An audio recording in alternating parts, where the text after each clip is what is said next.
lorsqu'un couple il est sain, c'est qu'on réalise que je suis avec cette personne parce que j'en ai fait le choix. Au-delà du fait que je l'aime, j'en ai fait le choix. Parce que en avoir fait le choix, c'est prendre sa responsabilité dans le couple et ne plus être victime de ce qui est normal.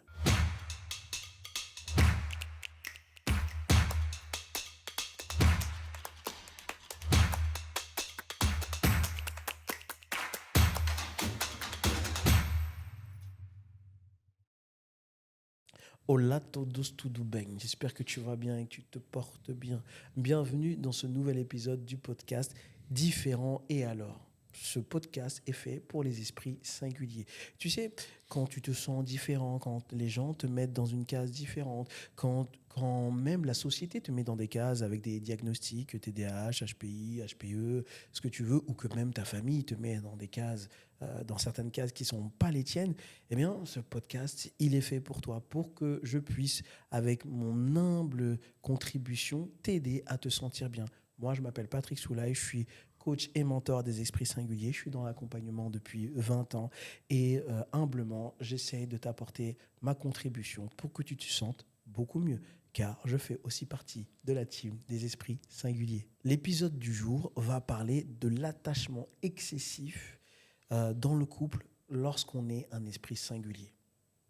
C'est parti. Hola, señor. Hola, Sami. ¿Cómo estás? Está bien et tout? Ouais, ça va, alhamdoulilah. Mais tu sais, c'est marrant parce qu'en fait, hola todos, tudo bem, on est sur du portugais plus que de l'espagnol. Moi, je te réponds en espagnol. Mais oui, très bien. Mais moi, s'en j'aime fout. bien. On s'en fout total. J'aime bien. Alors, écoute, aujourd'hui, on va parler d'un truc. Oh, comme d'hab, je me sens concerné, tu connais. Parce qu'on est des esprits singuliers ici. Oui. Et j'ai vécu. T'as J'ai vécu. vécu ça. Ouais. J'ai vécu ça et de manière douloureuse. Parce Ok. que l'attachement excessif dans le couple, c'est difficile. C'était ma première copine. Ok. J'avais 18 ans. Ok. Petit amour d'été, tu vois. On tombe Aïe, amoureux. aïe.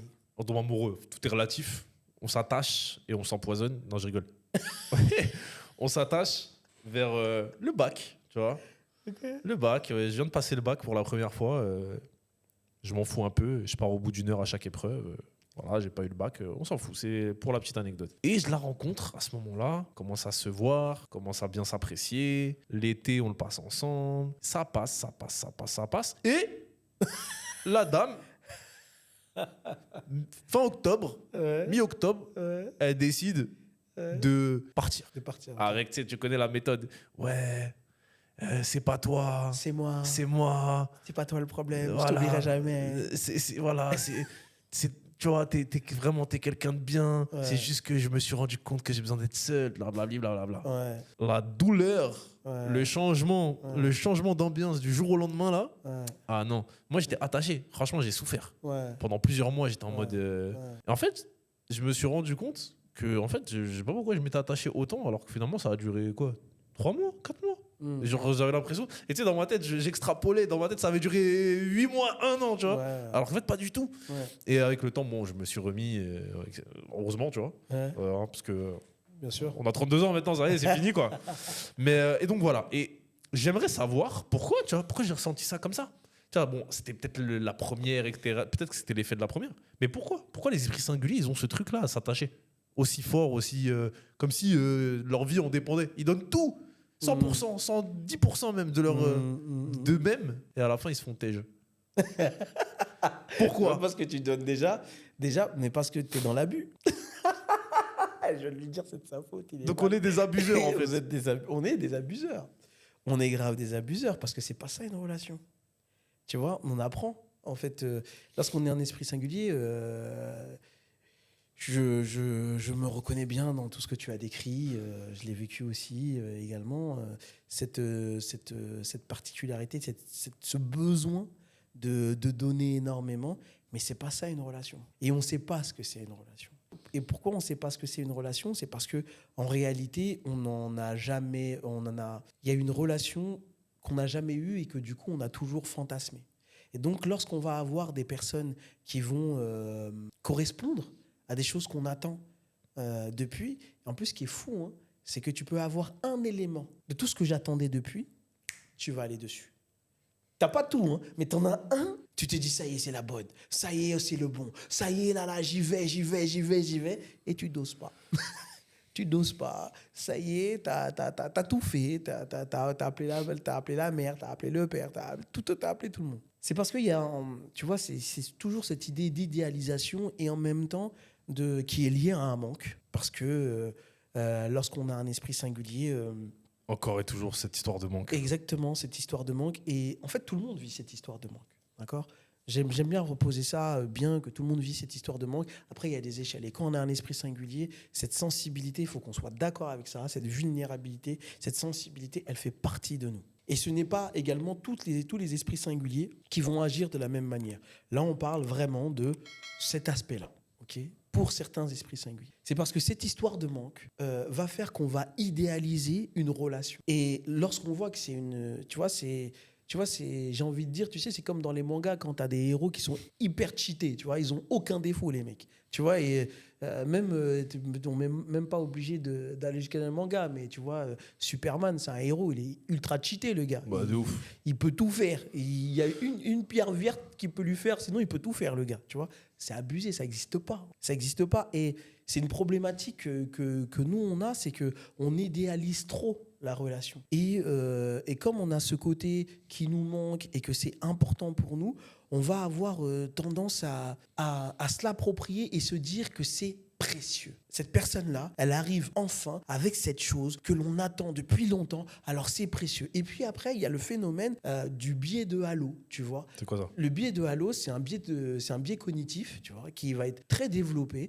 C'est-à-dire que le biais de halo, on l'a tous vécu, c'est quand par exemple, il y a quelqu'un que tu vas trouver beau ou belle, et ben, cette personne, parce qu'elle est beau ou elle est belle, et ben, tu vas lui attribuer des qualités qu'elle n'a pas forcément. Ok. Il est beau, donc il va être intelligent. Elle est belle, donc elle va être gentille, tu vois. Parce que d'un point de vue physique et parce que ça te parle et que tu trouves ça beau, et bah tu vois, on appelle ça le biais de halo, comme s'il y avait un halo autour de cette personne, tu vois, et que cette personne, elle était totalement parfaite. Ah, okay. Tu vois, même j'abuse dans ma phrase, j'ai dit totalement parfaite. Tu vois, c'est vraiment cette idée-là, que ça n'existe pas. Une forme de sainteté, là. Exactement. Donc c'est ça qui va arriver, c'est que on va créer cette sainteté autour de cette personne, tu vois, parce qu'elle a quelque chose que l'on attendait depuis tellement longtemps, que ça, ouais. mais que en fait c'était pas ça. tu D'où vois. la déception. D'où la déception. En fait, on monte tellement haut Ouais. que la chute est brutale. Exactement, hyper brutale. Je vois très bien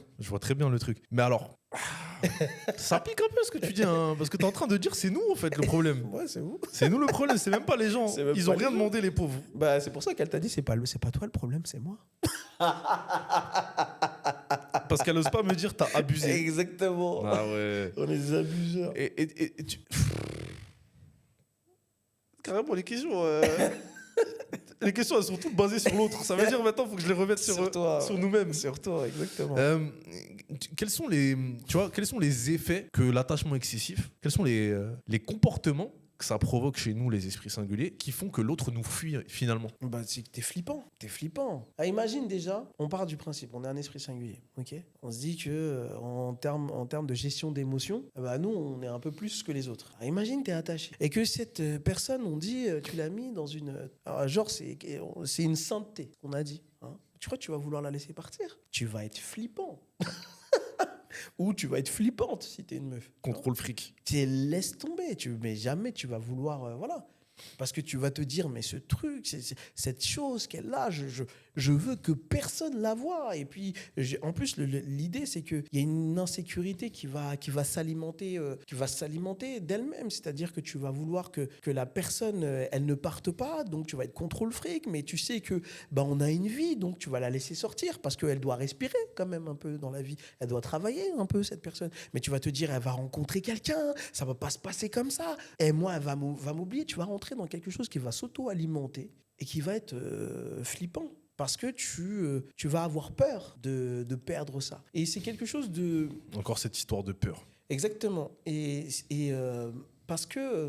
encore une fois, on n'a pas été accompagné dans la gestion de nos émotions. On n'a pas été accompagné aussi avec le fait de manquer, le fait de ressentir ce vide, le fait d'être singulier. C'est pour ça que le podcast, il est important parce que être singulier, oui, ça a des côtés super cool et ça a aussi des côtés où c'est important de vivre notre singularité comme aussi des moments où en fait on va être seul et c'est normal. Et cette gestion de la solitude, elle est hyper importante pour nous. Parce que quoi qu'il arrive, on va la vivre, d'accord ? Mais autant la vivre de la manière la plus saine possible, en comprenant ce que c'est une véritable relation. Une véritable relation, on en a parlé dans un autre épisode, c'est j'existe et la personne existe. Et quand la personne existe, bah ouais, je vais être seul. Ouais, je vais être seul. Et c'est important de pouvoir vivre avec cette solitude. On parle de manque, de peur. Bon, voilà, on sait, ça revient la majorité du temps. C'est à l'origine de la plupart des problèmes des esprits singuliers, finalement. Mais alors, comment on fait pour pallier à ces deux problématiques qui engendrent cet attachement excessif? Comment on fait? Comment on fait pour que ça fonctionne dans le couple, pour que la peur, on arrive à contrôler cette peur, qu'on canalise nos comportements, tu vois? Comment on fait? C'est pourquoi je rigole. Pourquoi? Est-ce que tu as dit contrôler? Ah oui. Oui, donc finalement, Tu contrôles pas, en fait. soit tu contrôles l'autre, soit tu contrôles toi, quoi. Non, en fait, tu sais, je sais que c'est vachement... moi aussi, je me suis dit ça pendant très longtemps. Comment je fais et tout, nanana.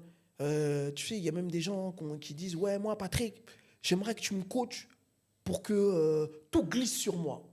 Genre, ça va. » Tu vois, les gens, ils sont là, c'est bien. Ils sont pas là, c'est bien. En fait, c'est pas comme ça. La réalité, c'est pas comme ça. C'est que ce qui est important, c'est que cette solitude, cette peur, elle existe, elle existera, elle a existé et elle ne bougera pas.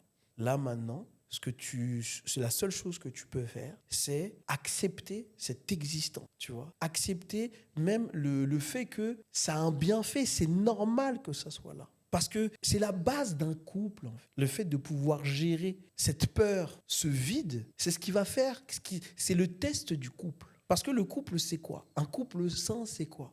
Bien sûr, il y a l'amour, il y a le fait qu'on va s'attirer, et puis il va y avoir cette magie au début, puis après, il va y avoir des cycles de couple qui vont faire que on va se retrouver. Mais lorsqu'un couple, il est sain, c'est qu'on réalise que je suis avec cette personne parce que j'en ai fait le choix. Au-delà du fait que je l'aime, j'en ai fait le choix. Si je vais être gentil ou gentille avec cette personne, c'est parce que j'en ai fait le choix. Si je décide de lui faire à manger, j'en ai fait le choix. Pourquoi c'est important cette notion ? C'est important d'accepter ça. Parce que en avoir fait le choix, c'est prendre sa responsabilité dans le couple. Et ne plus être victime de ce qui est normal. Tu vois ? Ne plus dire « c'est pas normal que tu me laisses autant, que tu me parles comme ça, c'est pas normal. » En fait, tu as choisi quelqu'un. Tu connais cette personne. Cette personne, tu l'as vue. Elle va peut-être évoluer, mais elle va pas totalement changer. Donc cette personne-là, tu la prends avec tout ce qu'elle va t'apporter. Et dans ce qu'elle va t'apporter,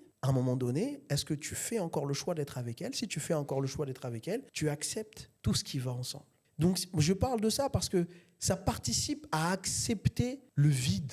Et tu vois, ça, moi, je le lis totalement avec notre relation à Dieu. Parce qu'à un moment donné, tu mets la personne qui est avec toi à la place de Dieu. C'est que tu lui demandes de remplir un vide. C'est pas elle qui doit remplir ce vide. C'est pas sa place. Tu lui demandes de te rassurer sur des choses qu'elle ne peut pas te rassurer. C'est pas sa place, tu vois. C'est la place de Dieu. Ce vide-là, il a cette nécessité-là. Et nous, on est dans un monde où, tu le vois sur les réseaux sociaux, où les gens, dans les coachs, etc., ils vont avoir des coachs là, ils vont avoir des techniques pour tout. Ce qui est faux, parce que à un moment donné, tu vas le vivre, ce vide. Et c'est ta relation spirituelle qui va être challengée, là, tu vois. Croire en ce qu'on ne voit pas. Et c'est pour ça que le vide, il est important. Parce que ce sentiment de vide, c'est ta relation à Dieu. À un moment donné, tu mets des gens à la place qui n'est pas la leur. Ils ne peuvent pas remplir ce truc. Tu vois, on parlait de cette sainteté, ce truc. Là, on parle encore de la relation à Dieu, en vrai. Tu vois ? Tout ça, c'est ce que tu cherches, c'est ce qu'on cherche tous, même ceux qui disent qu'ils ne sont pas croyants. C'est ce qu'ils cherchent tous. Cette magnificence. La perfection de Dieu. Exactement. Et donc, à un moment donné, nous qui sommes esprits singuliers, cette sensibilité, ce besoin, certaines fois, il est encore plus important. Quand on est esprit singulier, ouais, qu'on a ce phénomène d'attachement à outrance, ouais, qui met la pression sur le couple, qui met la pression sur l'autre, ouais. comment on fait, comment on peut inviter son partenaire à co-créer une relation fondée, voilà, une relation fondée sur, une relation saine, en lui expliquant, voilà, les éléments qui font qu'on s'attache de manière excessive, etc. Tu vois, comment on peut faire ça? Comment on peut lui en parler de sorte à ce qu'elle le comprenne et qu'elle prenne du recul sur, voilà, il est comme ça, il a cet esprit singulier, il est. Comment on peut faire? Qu'est-ce qu'on peut lui dire pour qu'elle, tu vois, elle prenne ce recul-là et qu'elle nous quitte pas au bout de 6 mois là. Lui, c'est pas un ouf. Il y a deux choses qui sont importantes. C'est très important de pouvoir exprimer sa vulnérabilité, c'est-à-dire de dire, de parler de nos limites. C'est extrêmement important. Donc, comment tu peux faire ça? C'est en expliquant, par exemple, une histoire qui va mettre en exergue, ce qui t'a fait du mal, comment, ce que tu as mis en place, comment tu t'en es sorti, etc. Très important. Et puis après, la deuxième chose qui est très importante, ça c'est par rapport à nous-mêmes, c'est d'évaluer correctement ce qu'on peut lui demander ou pas. Tu vois, on ne peut pas demander à notre partenaire de nous guérir. Non, ça tu dois aller voir des personnes pour lesquelles c'est le boulot. Par contre, tu peux demander à ton partenaire d'être patient, de comprendre, mais pas de s'oublier. Tu vois, Ça veut dire qu'à un moment, en expliquant ton histoire, tu prends tes responsabilités, tu fais attention à ce que tu lui demandes et tu acceptes aussi que la personne que tu as choisie, parce que là encore c'est un choix, la personne que tu as choisie, elle te disait attention, là justement, fais attention parce qu'on va repartir dans quelque chose que tu m'as partagé, que j'ai compris qui était important pour toi. Donc, viens, on fait en sorte de ne pas retourner là-dedans. Ça va devenir ton garde-fou. Mais ça veut dire qu'il faut que tu fasses le choix que ça devienne aussi ton garde-fou. Et que tu ne le prennes pas, oh, maintenant, tu te sers de ce que je t'ai dit pour me faire du mal. Non. Quelqu'un qui va nous protéger, c'est aussi quelqu'un qui va dire, ne saute pas. Ici, tu y as été, arrête. Et de dire, ok, ça y est. C'est la fin de cet épisode. Je te remercie de l'avoir regardé jusqu'au bout. Je sais que tu as pris des notes, mais je vais quand même te rappeler en fait ce qui s'est passé. Donc, on a parlé de l'attachement excessif. On a parlé de ta responsabilité de l'attachement excessif. On a parlé aussi du biais de halo, de la sainteté que tu peux mettre très rapidement face à des gens qui ont un seul élément dont tu as besoin. Il y a aussi, on a parlé de quoi? On a parlé aussi du fait de mettre la personne à la bonne place et d'arrêter d'esquiver, d'arrêter de vouloir contrôler, d'arrêter de vouloir ne pas souffrir, ne pas vivre avec le vide que l'on va avoir en nous. Dans le vide, il est très très important. Rappelle-toi pourquoi. Et puis, on a parlé également simplement du fait de montrer sa vulnérabilité et du coup d'être en équipe avec la personne que tu as choisie. Parce qu'on a parlé du choix aussi. Petite astuce. Alors, je dis souvent qu'il est très important d'écouter son intuition, sauf que là, non. Lorsque tu es en face de quelqu'un et que tu vois toutes les caractéristiques là, dont on a parlé, lorsque tu le sens, ne fais pas confiance à ce qui se passe dans ta tête. Là, tu es en mode survie et tu es en mode, en fait, il faut que je domine la personne, il faut que je la garde. Tu vois, c'est pas bon. Dans ce moment-là, ne te fais pas confiance. Limite, j'ai envie de dire, fais le contraire de ce que tu penses. Parce qu'à ce moment-là, tu n'es pas à la bonne place. OK ? Prochain épisode, la dépendance affective pour les esprits singuliers. Ça va piquer, mais c'est pour te faire grandir. Allez, à plus tard.